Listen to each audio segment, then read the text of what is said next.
Sekarang sebelum kita mulai, kita harus mengerti dulu bahwa Bluebird itu ada dua. Ada PT Bluebird Taksi yang berdiri tahun 1971.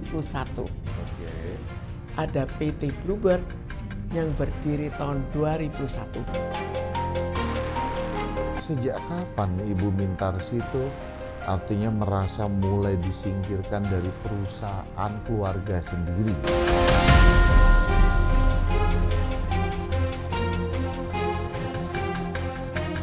Karena banyak tekanan-tekanan yang dilakukan pada pemegang saham yang bukan kelompok yang sekarang berkuasa. Jadi berani ya, sampai berapa kali saya pikir saya sudah bersyukur lah, saya nggak mati, itu saja. Hotspot, buka fakta, bukan opini.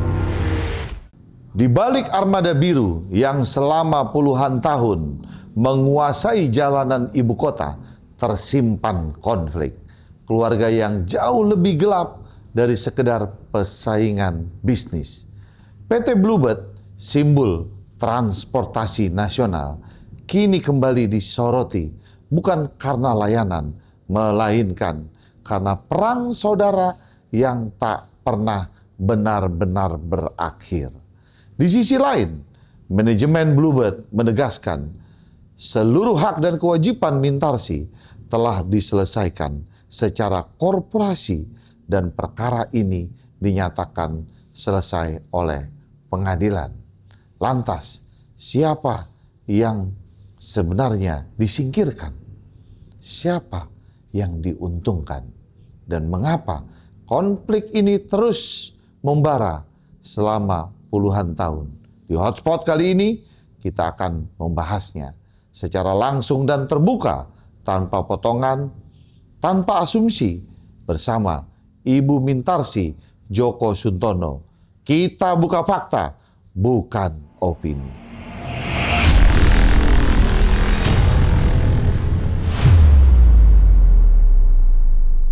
Bu Mintarsi, selamat datang di podcast kita.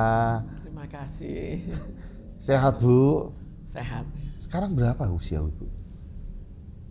Hampir 80. Hampir 80? Waduh, masih sehat. Apa sih sebenarnya konflik ini kok? Kayaknya saya dengar dari dulu sampai hari ini belum selesai-selesai. Gimana toh selesai? Saya anggap ya, kalau saya nilai pribadi, itu ya keserakahan saja lah. Apa sih ceritanya itu? Sampai terjadinya konflik itu kenapa? Sekarang sebelum kita mulai, kita harus mengerti dulu bahwa Bluebird itu ada dua. Bluebird ada dua? Ada dua. Oke. Orang kan banyak nggak tahu. Ada PT Bluebird Taksi yang berdiri tahun 1971. Ada PT Bluebird yang berdiri tahun 2001. Beda 30 tahun. Malah kalau IPO-nya beda 44 tahun. Sekarang nanti mungkin nggak tahu kapan kita akan persoalkan masalah bagaimana hubungannya PT Bluebird Taksi dan PT Bluebird.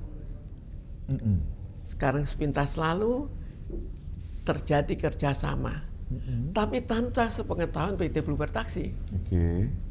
Itu namanya manajemen operasional bersama. Semua boleh diambil, PT Bluebird boleh ambil ordernya. PT Bluebird boleh menggunakan semua fasilitas. Apakah boleh tanpa RUPS? Lah itu awalnya. Tapi kenapa bisa berjalan? Karena banyak tekanan-tekanan yang dilakukan pada pemegang saham yang bukan kelompok yang sekarang berkuasa. Jadi berani ya, sampai berapa kali saya pikir saya sudah bersyukur lah, saya nggak mati, itu saja. Kenapa memangnya? Ya luar biasa lah. Tata cara yang dilakukan. Ini satu persatu juga ada. Sebagian ada dokumennya, sebagian tidak ada dokumennya. Tapi dokumen bukan dibuat oleh saya, tapi dibuat oleh tim penculik, bukan oleh saya. Sejak kapan Ibu Mintarsi itu artinya merasa mulai disingkirkan dari perusahaan keluarga sendiri? Sebetulnya dulu waktu awal kan tetap harus namanya dalam keluarga, dipersoalkan kan Purnomo Chandra. Kalau Purnomo kan dari agak kecil sudah punya anak, jadi dia perlu uang lah. Lalu belum Chandra juga masih remaja lah, udah punya anak. Jadi saya akhirnya harus bekerja. Itu kan kekeluargaan, apalagi saya perempuan. Nah di situ akhirnya bekerja, mereka sekolah, lebih banyak sekolah. Saya juga sekolah, bukan tidak sekolah. Saya tetap sambil sekolah. Tapi di luar sekolah saya harus bekerja. Itu yang terjadi pada saat itu. Dan akhirnya pada kira-kira 1980 ada masalah komputerisasi. Komputerisasi kita ambil komputer IBM. Ternyata itu ya dijanjikan, ternyata tidak semudah itu. Karena programmer belum ada. Kalau kan nggak semudah sekarang. Dulu beda sekarang. Jadi akhirnya pada saat itu masih saya ya disenangilah. Namanya juga saya bekerja, bikin program, dan semua itu ada loh pengakuan di salah satu perkara. Itu ada pengakuan dari sekian saksi. Jadi pada saat itu mereka masih baik-baik saja. Tapi yang mencurigakan adalah mereka sudah, saya ragukan baik tidaknya, pada kelompok pemegang saham lain. Jadi di sini sebetulnya bukan hanya keluarga kita, ada keluarga kita, keluarga saya lah, ada keluarga Teguh Budiman, ada keluarga Yusuf Ilham, ada keluarga Suryo Wibowo. Mereka itu pengusaha-pengusaha bergabung dan menyetor uangnya. Tapi sejak 1983 sebetulnya sudah rada mencurigakan karena tergesernya tahun 83 awal tergeser yang namanya Teguh Budiman. Tahun 83 akhir tergeser lagi Suryo Wibowo. Tahun 2000 peristiwa lebih berat lagi. Tapi akhirnya kebetulan pemegang saham Suryo Wibowo ngotot. Sampai sekarang dia masih ketakutan terus tuh. Itu semua pendiri? Pendiri. Itu semua pendiri, pendiri ya? Dan menyetor uang. Pendiri dan menyetor uang? Ya. Jadi kalau ibu dari keturunannya Pak Joko? Ya. Jadi yang lainnya bergabung menjadi satu, mendirikan PT Bluebird. Ya. PT Bluebird Taksi namanya. Bluebird Taksi. Pada saat itu, tahun jadi berapa memang jadinya? Itu tahun 1971. Jadi ini tidak ada hubungannya dengan Pak Joko, walaupun selalu dikaitkan. Kenapa tidak ada hubungannya? Pak Joko itu meninggal tahun berapa? 1965. Pak Joko 1965? Iya. Terus? Bluebird tahun berapa? 71. Jadi itu terlepas. Tapi mereka hanya mau ambil namanya saja. Tapi sebenarnya nggak ada hubungannya. Jadi ini dimulai dari Ibu Joko. Dari Ibu Joko. Iya. Tahun 71. Tahun 71. Pak Joko meninggal 1965, tahun 71 itu dimulainya dari Ibu Joko. Jadi penggeraknya, pemulainya ini, motornya adalah Ibu Joko. Sebetulnya mulainya pada saat kira-kira 3 tahun sebelumnya itu keadaan ekonomi sulit.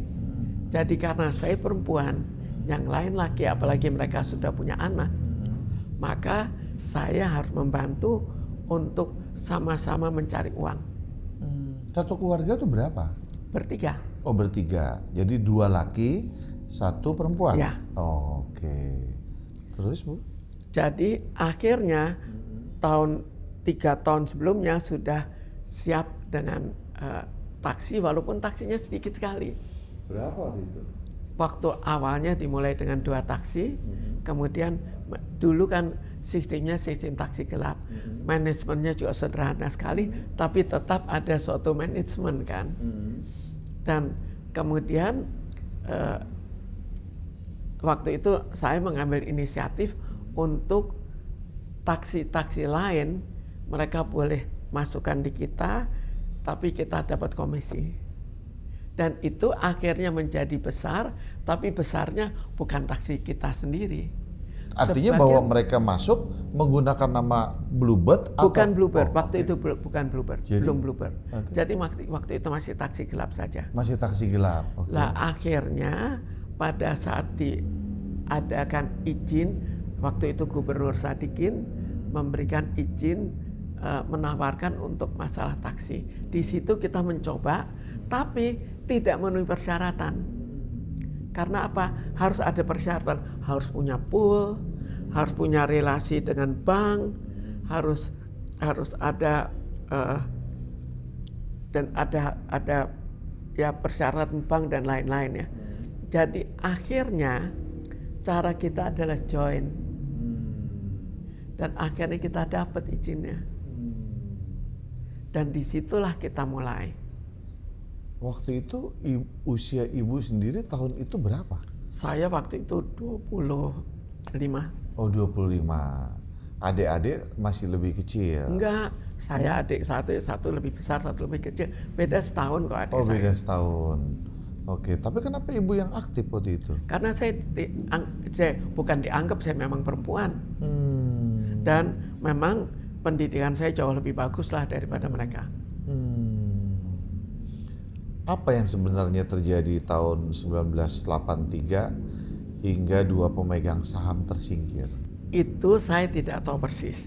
Karena di situ demi untuk menghargai adik saya yang ya pendidikannya juga tetap tercapai sih, tapi terganggu lah dibandingkan dengan saya. Dia sekian tahun, saya sekian tahun, kan beda cukup jauh. Jadi demi untuk menghargai dia supaya dia jangan minder, maka dia diberikan kesempatan untuk nantinya jadi direkturnya. Tapi untuk kerja sebagai direktur. Tapi awalnya tetap saya yang harus bekerja, karena ya zaman dulu kan perempuan kan levelnya lebih rendah daripada laki. Jadi kasarnya kalau gagal jangan yang laki. Karena perempuan itu nanti punya suami gitu kan.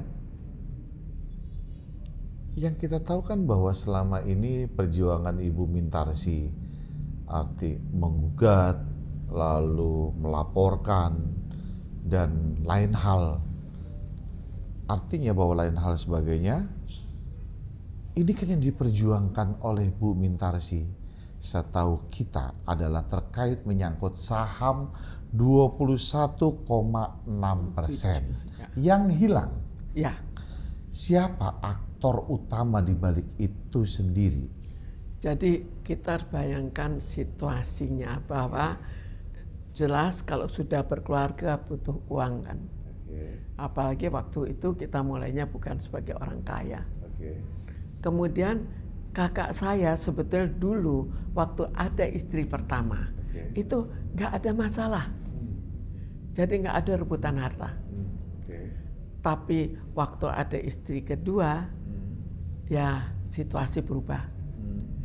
Jadi nggak tahu apakah karena istri kedua atau tidak, tapi istri kedua kan langsung rumahnya mewah di Darmangsa. Istri pertama rumahnya sederhana.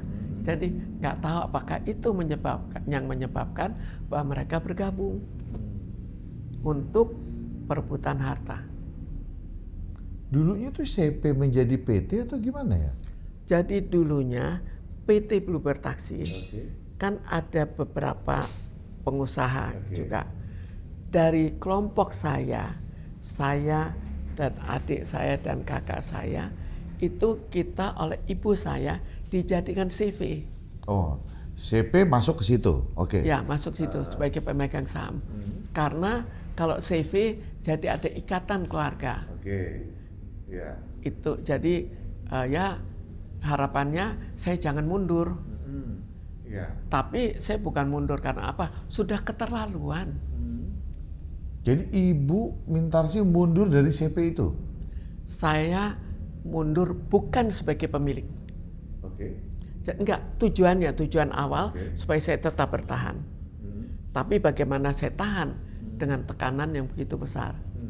Akhirnya awalnya saya mundur sebagai pengurus CV. Saya di CV sebagai wakil direktur, saya mundur. Itu dia jadikan disamakan dengan mundur sebagai pengurus. Bagaimana caranya? Saya kan punya surat, saya lewat. Ya, artinya kan bahwa Bu Mintarsih kan mundur sebagai pengurus. Oke. Nah, bagaimana perhitungan terhadap modal yang ada di dalam dan sebagainya? Itu tidak pernah dihitung. Jadi mereka hanya mengatakan. Terus bagaimana Ibu melepaskan haknya? Kan artinya pengurus. Saya tidak melepas hak. Iya, kan artinya bahwa sekarang. Kan ada dua kedudukan. Di sini adalah pengurus, lalu di sini adalah pemilik hak. Ya. Kan begitu? Ya. Jadi mereka pertama dengan membuat notaris, notarisnya namanya Makahanap. Jadi Makahanap dari Bekasi. Jadi pada saat pembuatan akte, saya nggak ikut. Itu namanya apa? Kan kurang pihak. Sah nggak itu? Ya tidak sah. Ya itu masalahnya. Tapi saya nggak pernah tahu. Saya tahunya setelah kira-kira 12 tahun. Kenapa kok bisa tahunya 12 tahun? Ya karena ini kan secara diam-diam semuanya. Jadi artinya pengalihan yang dilakukan itu tanpa sepengetahuan dan persetujuan Ibu? Tanpa. Jadi saya tidak ikut, lalu dikatakan bahwa saya mengundurkan diri keluar sebagai pemegang sahamnya. Itu awalnya. Tapi saya nggak tahu, lalu tidak ada tulisan sudah dibayar, nggak ada. Hanya ditulis harus membayar. Harus ada tanda tangan. Pernah nggak saya tanda tangan? Nggak pernah. Di situ ada pasal 5 ditulis dengan jelas bahwa harus ada tanda tangan dari semua peseru, termasuk saya. Saya nggak pernah tanda tangan, yang lain juga nggak pernah tanda tangan. Silahkan perlihatkan tanda tangannya jika ada. Tapi karena semua secara diam-diam, saya kan nggak tahu. Itu awalnya tuh. Ibu merasa berarti dikhianati dong oleh keluarga sendiri? Oh, sangat dikhianati. Bukan hanya dikhianati untuk harta, dikhianati nyawa lah. Cukup sering. Risiko nyawa sudah banyak saya hadapi. Seperti apa? Ada hal-hal yang saya tidak punya bukti sehingga tidak bisa saya ceritakan karena nantinya saya bisa dituntut balik. Tapi ada beberapa hal yang bisa dibuktikan, yaitu misalnya penculikan terhadap saya. Di situ dibuatkan rapat khusus untuk memimpin penculikan, tata caranya, dan itu terdiri dari tim 14. Sekarang tim 14. Untuk apa nih menculik Ibu? Untuk apa maksudnya? Hanya ditulis jika saya berhasil ditangkap, diamankan, maka dioper ke tim 4. Jadi ini tim 14 istilahnya. Tim 4 itu terdiri, ada aparatnya. Kira-kira apa? Itu yang terjadi. Tapi kita bayangkan penculikan itu ya mungkin seringkali berhasil, tapi kadang-kadang ada nasib orang yang nasibnya bagus. Saya anggap saya nasibnya bagus, dilindungi. Saya tidak berhasil diculik. Akhirnya mereka tidak dilanjutkan. Kan dapat gajinya besar, ada tuh tulisan gajinya segala besar. Jadi ada juga yang mundur karena tidak mau terlibat pada pembunuhan. Mereka mengatakan pembunuhan, apakah bunuh apa enggak tahu. Kenapa Ibu bisa selamat? Jadi saya juga merasa aneh kenapa saya bisa selamat. Tapi sekarang ternyata mereka saya juga curiga sudah. Jadi beberapa kali mereka ikuti, saya juga ngumpet. Jadi akhirnya berhasil selamat. Dan mereka juga akhirnya pernah ada suatu peristiwa ya, terjadinya di Kuningan. Itu jadi peristiwa itu saya waktu itu sudah curiga, jadi saya selalu pakai sopir. Pada saat itu saya sudah dikurung. Dikurung maksudnya saya naik mobil, terus ada 4 motor. Ya. 1 motor akhirnya mereka sudah siap. Siap, akhirnya satu motor tiba-tiba bannya meledak. Takut semuanya, nggak jadi. Itu contohnya. Di daerah Kuningan? Kuningan, ya. Itu waktu? Ya. Jam berapa tuh? Itu siang. Siang? Mereka nggak peduli siang atau apa. Wah, tahun berapa itu, Bu? Aduh, kira-kira tahun 2000. Ngeri sekali ya, Bu. Sangat ngeri. Belum peristiwa penangkapan. Itu tuh suratnya. Kayak apa suratnya? Coba. Seperti apa? Maksudnya penangkapan gimana? Penangkapan oleh polisi. Oke. Kenapa Ibu mesti ditangkap? Perbuatan tidak menyenangkan. Oke. Saya tidak bisa ceritakan semuanya karena sebagian tidak ada bukti. Saya takut nanti malah saya dipersalahkan. Perbuatan tidak menyenangkan sehingga Ibu mau ditangkap. Ya. Apa yang Ibu bikin sehingga orang tidak jadi senang terhadap begitu. itu? Ditulisnya karena dengan alasan perbuatan tidak menyenangkan. Dan minta dibawa saya sebagai tersangka. Ya, artinya kan ada orang yang tidak senang terhadap itu. Ya kan perbuatannya apa? Perbuatannya tidak, sendiri. Nggak ditulis, kan namanya surat penangkapan. Langsung ada surat penangkapan gitu?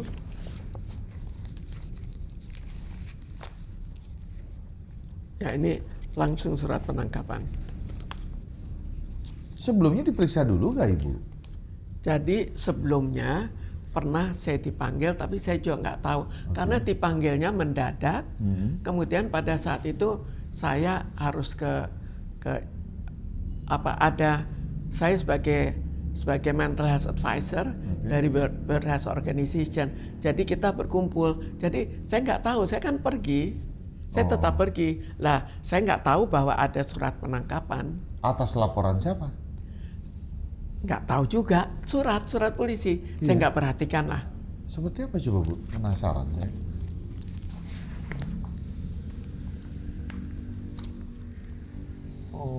Surat penangkapan resmi kan? Surat perintah penangkapan. Di bawah ditulis alasannya. Perbuatan tidak menyenangkan. Ditulis lagi sampai selesai. Jadi itu juga kebetulan sekali. Kenapa saya akhirnya berhasil lolos? Oh, 2000 nih Bu? Iya, 2000. Iya. Wah, begitu banyaknya nih. Iya, terus masih ada lagi. Saya mau masuk penjara segala ada lah. Oh ya? Artinya bahwa Ibu dipaksa mundur? Bukan, waktu itu belum mundur, itu dilakukan secara diam-diam. Saham saya diambil itu mundur apa enggak? Dengan notaris yang saya tidak ikut. Coba ada 3 orang pemilik. Kan kalau saya betul mundur, saya balik mundur atau tidak, saya harus dilibatkan. Ini enggak dilibatkan. Itu kan kurang pihak. Enggak sah, tapi tetap dianggap sah. Ya, kan pusing saya kalau udah begitu. Jadi peraturan sudah tidak berjalan. Apalagi sudah ada di situ, ada sebagai CV ada peraturan bahwa pengesahan. Jadi setiap perubahan di CV harus didaftarkan. Didaftarkan di Kepanitiaan Pengadilan Negeri Jakarta Pusat. Jadi jelaskan siapa yang harus melakukan. Tapi dan akhirnya tidak pernah ada perubahan dari saya CV menjadi yang lain, nggak pernah ada. Jadi artinya kan tetap CV itu milik saya. Jadi saya juga tenang. Itu sampai 2013, 9 Desember 2013. Itu ditulis bahwa sudah terdaftar. Itu ada juga sini. Jadi ya, artinya bahwa berita acara pelepasan haknya Ibu tuh apa ya jadinya? Saya jadi bingung. Itu ya akhirnya dilepas begitu saja. Iya. Jadi akhirnya kan maksudnya gini ya, ketika Ibu mundur, sebagai pengurus, tapi kan penyangkut masalah modal usaha yang diterapkan dari awal, itu kan masih Ibu kepemilikannya. Itu memang akhirnya belum ada pengesahan sah bahwa saya mundur. Tapi ada dari notaris. Jadi nggak jelas kan? Nggak jelas. Lah akhirnya dibuat banyak acara. termasuk acara membuat PT CV Lestiani. Jadi ini CV Lestiani. Dibikin PT CV Lestiani. CV Lestiani bertiga, PT berdua. Akhirnya PT ini juga tanpa sepengetahuan saya, akhirnya mengatakan bahwa ini peningkatan status. Boleh nggak? Dari CV menjadi PT. Sekarang kalau dari Kemkumham ada suratnya mengatakan bahwa PT CV Lestiani merupakan akte pendirian. Kalau pengertian saya, dia baru didirikan. Kalau dia dari peningkatan status sudah ada NPWP-nya, tapi ini dikasih NPWP. Kalau enggak, kan nggak usah dikasih NPWP, harus menyambung dong. Kalau memang betul ya. Sekarang jadi di tambahan berita negara ditulis ini sebagai pendirian akte. Tapi mereka tidak, ya NPWP tetap ada NPWP. Ancaman yang paling serius, ya kan? Apa yang paling benar-benar serius? Ya kan, ketika ibu disuruh banyak. Saya jadi sebagian tidak bisa saya ceritakan karena tidak ada bukti. Kalau penculikan saya ada bukti, nggak apa-apa. Kenapa? Penculiknya lapor kok, mereka juga kesel. Masa mereka bilang mereka dengan risiko bahaya. Kalau tekanan sistematis yang supaya ibu benar-benar harus diam, ada nggak? Artinya bahwa benar-benar tekanan sistematis itu? Ya, teror-teror begitu. Nanti ada orang di depan rumah yang terus saja ngintai, malah ada yang lebih ekstrim. Tapi saya juga nggak bisa lapor karena nggak ada bukti. Tapi yang sangat serius dan betul bisa terjadi. Yang hubungannya dengan aparat lagi. Aparat lagi? Ya. Artinya gimana maksudnya dengan aparat? Karena itu saya tidak bisa cerita.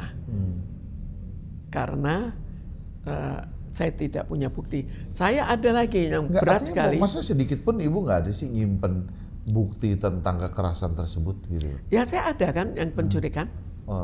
Penculikan itu bukti. Penculikan gimana? Gimana lagi coba penculikan? Artinya apa? Penculikan tuh gimana? Ya, itu artinya dokumen penculikan. Jadi penculik itu membuat mereka kesel karena tiba-tiba dipecat. Bukan dipecat ya, dihentikan lah. Karena dihentikan, kan gaji besar tiba-tiba jatuh, coba. Mereka bilang risiko mereka besar. Kenapa kok bisa tiba-tiba dilepas? Dan ini, jadi mereka, ini di Cisarua diadakan rapat pada saat meninggalnya ibu saya pada hari ke-41. Bu Joko meninggal. Hari ke-41 rapat di Cisarua. Hari ke-41 rapat di Cisarua. Ya. Siapa aja yang datang? Hanya Purnomo, dipimpin hanya oleh Purnomo. Dan para penculik calon. Ya, pada saat itu langsung dinobatkan jadi penculik. Ini laporan denotolannya. Ini nama-nama penculiknya.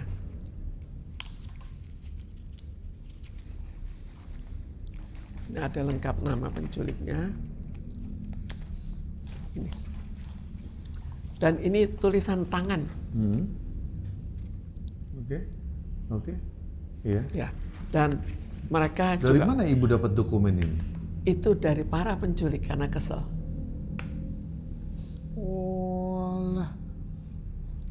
Coba jadi kita bayangkan sistem preman ya.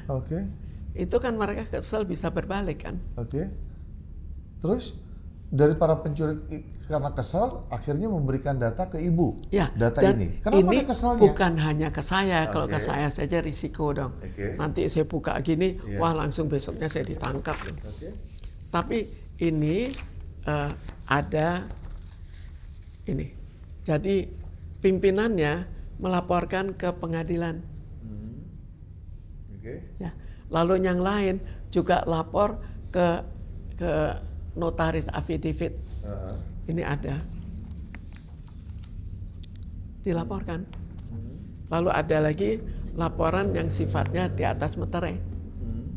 Jadi kan cukup kuat bahwa bukan saya. Jadi saya gunakan ini sebagai Masih bukti. ada orang-orang ini? Orangnya ya ada yang saya nggak tahu ada tidaknya, tapi sebagian meninggal. Oh, sebagian meninggal. Sebagian meninggal saya tahu, tapi apakah masih ada itu nggak tahu.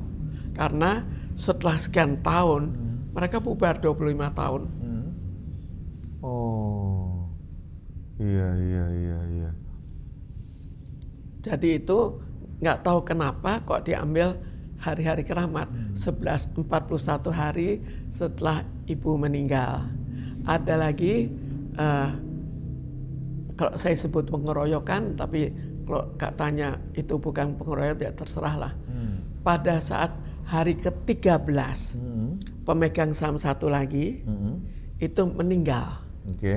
Hari ke-13, akhirnya itu ada dokumennya juga, karena itu saya masih berani. Jadi di situ ada 4 orang yang mengeroyok. Tapi katanya bukan pengeroyokan, kekerasan. Tapi ada visumnya, ini ada visumnya. Ada visumnya? Ada. Oh. Kalau tim khusus yang mengamankan ibu itu siapa? Saya nggak. Jadi sebetulnya saya banyak penawaran. Tapi bagi saya takut. Kenapa?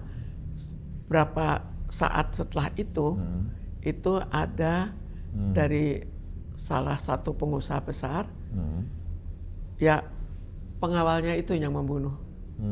Itu. Jadi saya lebih aman, ya udahlah, terserah nasib saya, masih lebih baik untuk sendiri. Kita melihat, kalau mendengar cerita ibu tadi, berarti ibu menganggap ibu tuh sebagai pemegang saham dikriminalisasi. Oh, sangat benar. Apa sih yang bentuk kriminalisasi yang paling ibu lihat dari mereka tuh melakukan kriminalisasi tersebut? Ya, saham diambil itu bagaimana? Kriminalisasi. Jadi gini, itu dengan proses panjang sekali itu.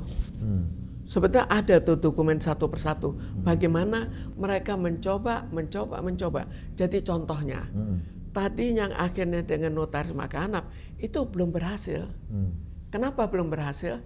Dari Kepanitraan Pengadilan Negeri Jakarta Pusat itu menulis bahwa CV Rastiani sudah didaftar dan pada tanggal 9 Desember 2001 masih ada.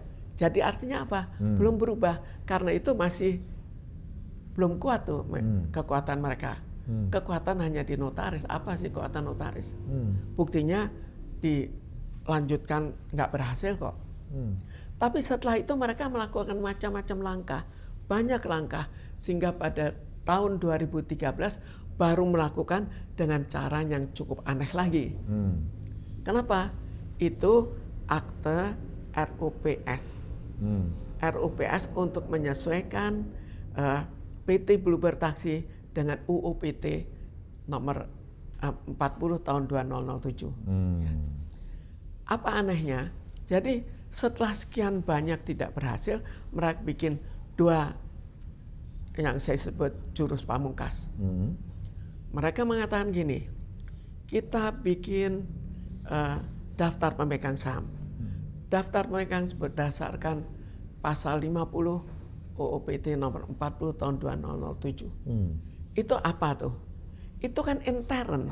Di situ disebut dengan jelas daftar pemegang saham bahwa perusahaan harus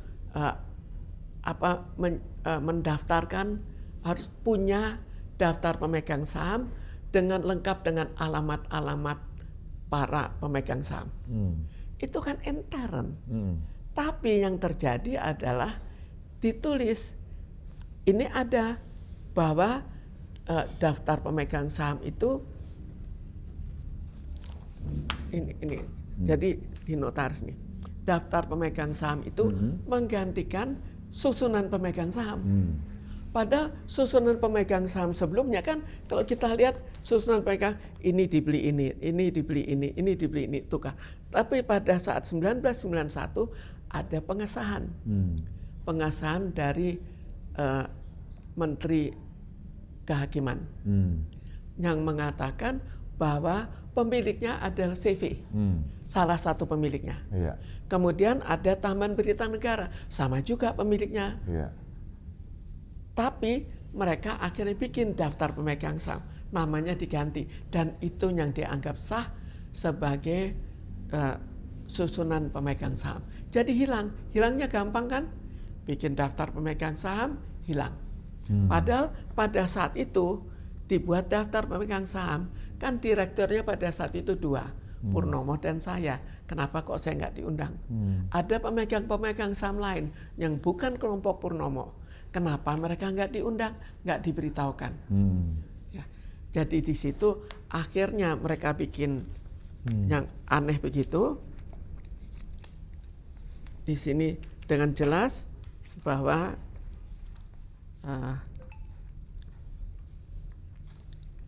mereka bikin daftar pemegang saham di mana akhirnya nih susunan pemegang saham perseroan sebagaimana tercantum dalam daftar pemegang saham. Yeah. Di situ ditulis CV Lestiani dari mana PT CV, dari mana kok bisa berubah?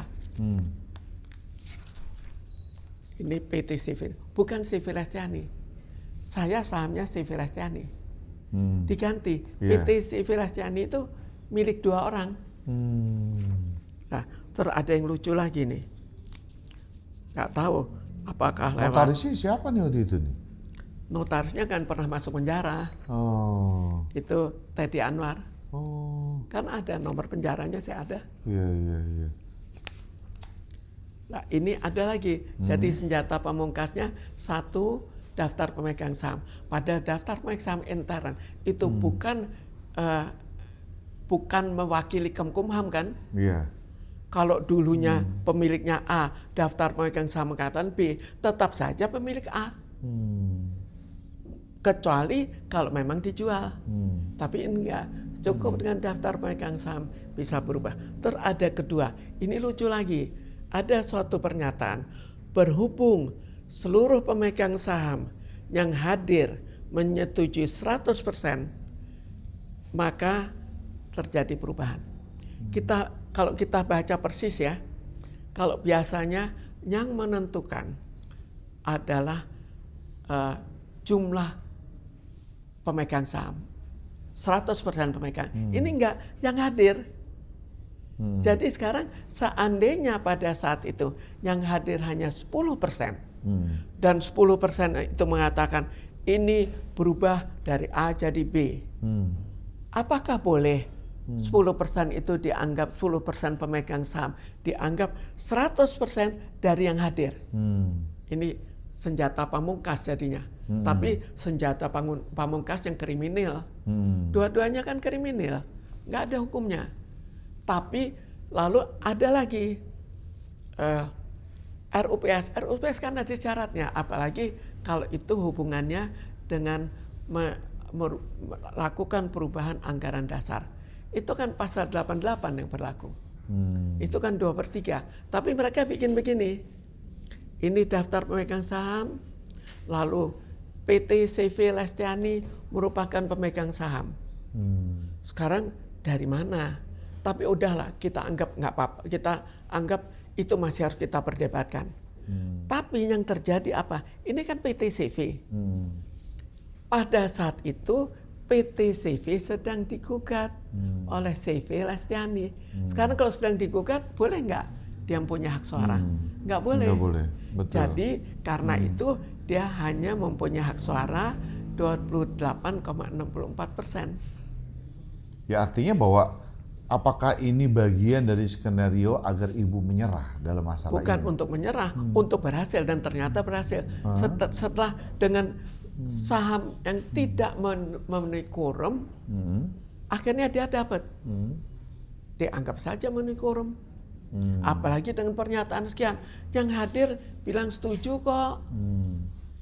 Mengapa ibu akhirnya membawa masalah ini ke pengadilan? Ya bagi sudah keterlaluan sih, minta nyawa, minta harta. Saya sudah terlalu besar, pengorbanan saya untuk ya setengah melepaskan karier itu juga sangat besar. Jadi kesel kan? Coba kesel nggak? Iya. Coba kalau mereka hanya uang, mungkin saya akan cari uang sendiri lah. Dulu pernah saya tawarkan, waktu itu saya tawarkan tahun 99. Saya tawarkan gini, saya cari uang sendiri, saya nggak perlu kaya, saya pasti bisa hidup.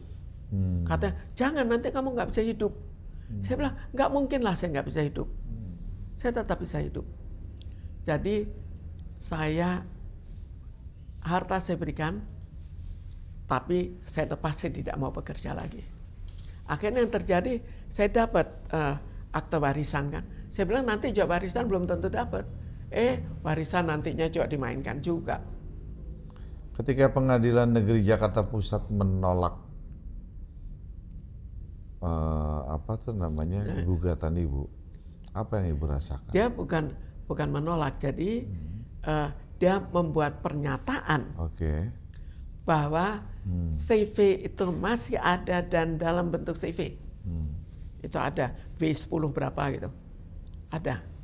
Tapi pihak Bluebird menyebut semua selesai secara korporasi, kata dia. Siapa bilang selesai? Semua bisa bilang selesai. Apakah betul selesai? Kalau betul selesai, kenapa nggak mereka memperdebatkan? Saya menjelekkan nama mereka di media. Perdebatkan dong hadap-hadapan dengan saya. Kan mereka nama besar. Kan nama mereka jatuh. Kenapa nggak perdebatkan? Apakah mereka takut saya membongkar lagi permasalahan penggorengan saham? Maksudnya seperti apa penggorengan saham itu? Ada lagi, tapi itu soalnya ada rentetannya dengan PT Bluebird Taxi. Kan PT Bluebird Taxi, yang sekarang siapa induk perusahaan? PT Bluebird Taxi atau PT Bluebird yang baru berdiri? PT Bluebird Taxi, PT Bluebird hanya dengan mempunyai 100 armada, menguasai segala-galanya. Sekarang bagaimana caranya kan? Kan lucu. Jadi pertama dengan kekerasan, siapa yang berani untuk betul-betul perang? Sekarang saya sudah tergolong nekat sebetulnya. Tapi yang lain berani nggak? Yang lain nggak berani, mereka ketakutan. Bahkan waktu habis digebukin ya, mereka berapa lama terus saja nangis-nangis. Dan lucunya jadi sejak hari itu mereka seringkali manggil saya, tolong dong, yang ibunya nangis-nangis terus, apalagi malam itu ini ada cerita nih ya. Jadi malam itu di loteng itu tiap kali duk ada orang jalan. Berapa hari terusan begitu karena ini 13 hari setelah meninggalnya kan.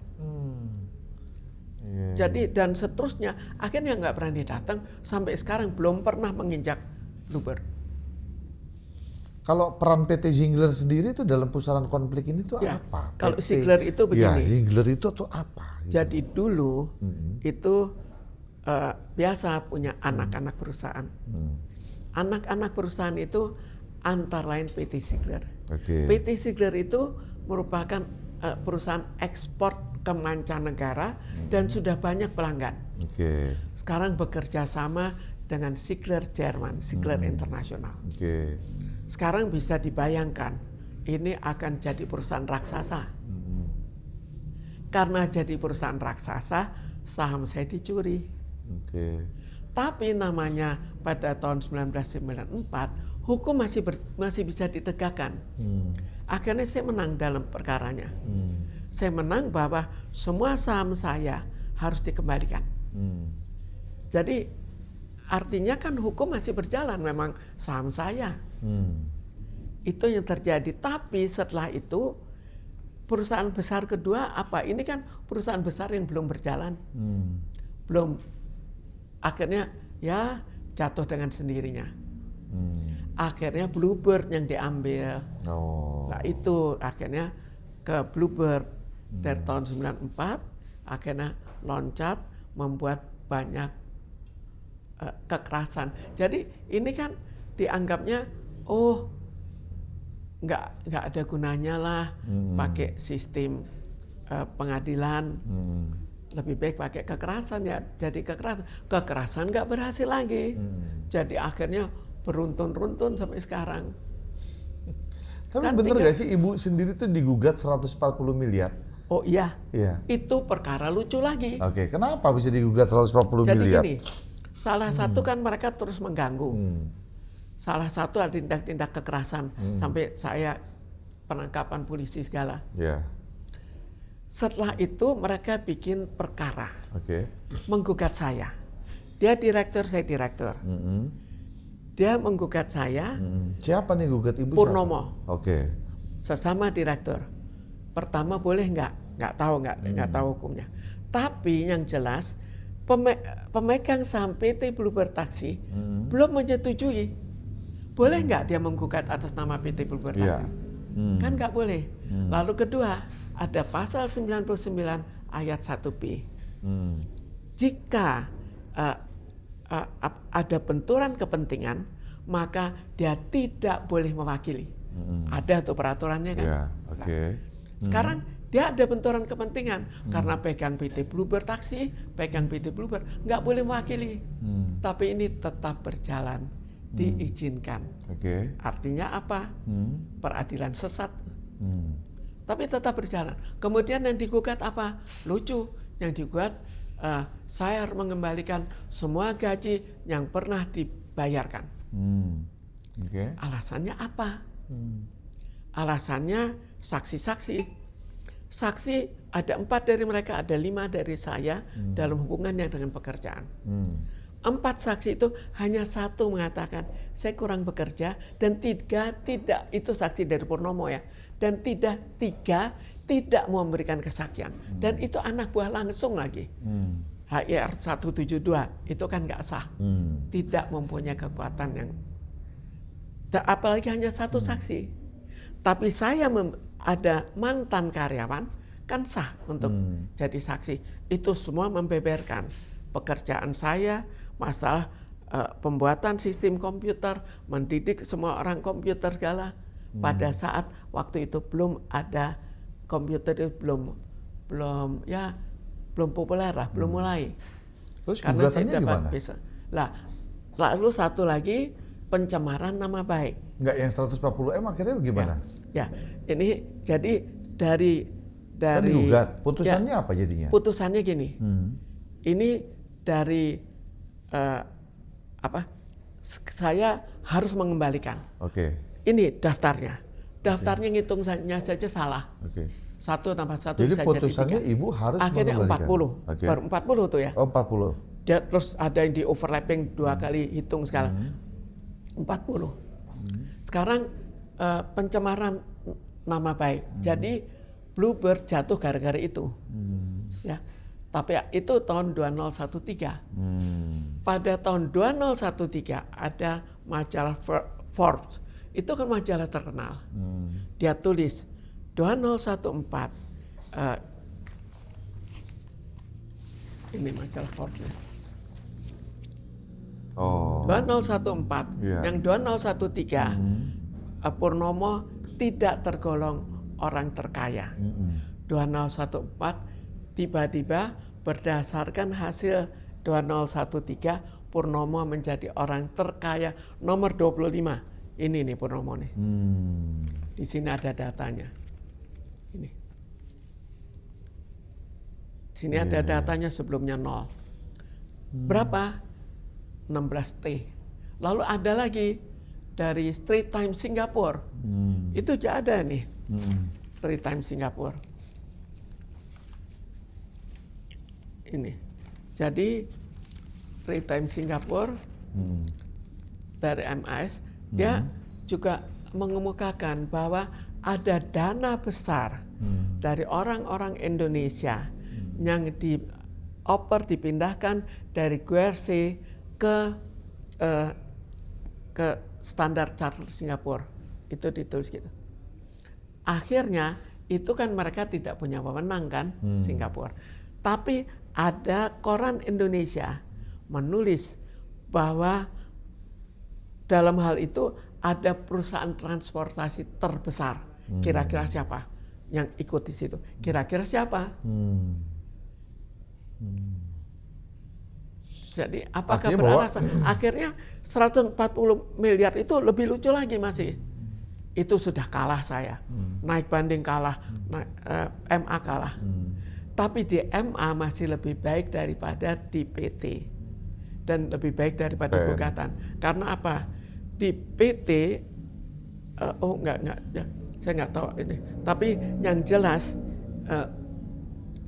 yang mereka tuntut ada anak turunan saya ikut. Tapi MA memutuskan tidak. Sekarang itu inkrah atau tidak? MA. Iya. Inkrah. Tapi inkrah itu gampang. Lewat pengadilan negeri, ketua pengadilan negeri yang akhirnya memanggil. Ini kamu dilibatkan. Sudah selesai kan? Artinya nama apa? Bukan inkrah dong. Artinya anak turunan saya ikut dilibatkan. Lucu, cuma masalah yang tidak terbukti saja dan gaji harus dikembalikan. Kok anak-anak saya harus menanggung tanggung renteng gitu loh. Tanggung renteng seumur hidup. Gimana hidup mereka kalau gitu? Jadi di mana sih hukum itu? Jadi saya lihat mereka betul-betul sanggup melanggar hukum dan disetujui pelanggarannya. Artinya bahwa sekarang kita tahu, saya semua dengan bukti. Ya artinya bahwa kita tahu kan konflik ini sudah berlangsung puluhan tahun. Maksudnya mengapa sih nggak ada perdamaian aja gitu loh dengan yang terjadi dengan ini kan juga toh keluarga gitu loh. Kenapa nggak damai aja sih gitu loh maksud kita jangan melihat dari segi itu. Tapi kita lihatlah berapa kerajaan yang sudah terjadi bunuh-bunuhan. Apakah sampai perdamaian? Ada yang damai bisa jadi, banyak juga yang damai berakhir dengan pembunuhan. Nah ini juga cuma saya masih rezeki saya tidak pernah terbunuh dan bahkan tidak pernah terlukai. Kalau boleh jujur, siapa orang yang paling Ibu anggap bertanggung jawab dalam hal ini? Kalau saya anggap Purnomo adik saya. Kalau salah ya nggak tahu, tapi itulah anggapan saya. Karena pada saat penculikan, itu penculik mengatakan Chandra itu kakak saya tidak mau ikut campur. Tapi dia mau ikut campur harta. Tapi kalau nyawa dia nggak mau. Jadi masih ada sedikit, inilah nggak mau ambil nyawa kamu, tapi harta kamu mau dong, enak. Apa harapan Ibu dalam kasus ini? Silakan sampaikan. Saya pikir harapan saya kalau memang Purnomo mengatakan bahwa dia benar, ayo kita terbuka, kita buka-bukaan apa yang terjadi. Ya, lalu sekarang masih banyak rahasia yang tidak saya kemukakan. Dan itu rahasia sangat-sangat kejam. Dan rahasia itu bukan terhadap saya. Tapi kalau berani, saya memang tidak punya bukti. Sama-sama tidak punya bukti. Kita sumpah pocong kalau berani. Demi nama baik dia. Karena pada suatu saat, saya mungkin akan meminta sumpah pocong terhadap apa yang dia lakukan terhadap ibunya. Ya. Oke, baik Bu Mintarsih. Terima kasih udah berbagi cerita di Hotspot.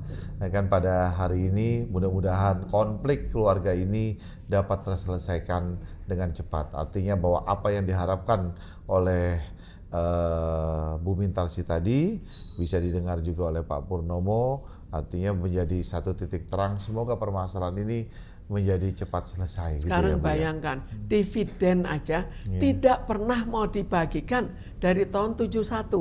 Baru tahun 24 dia menawarkan.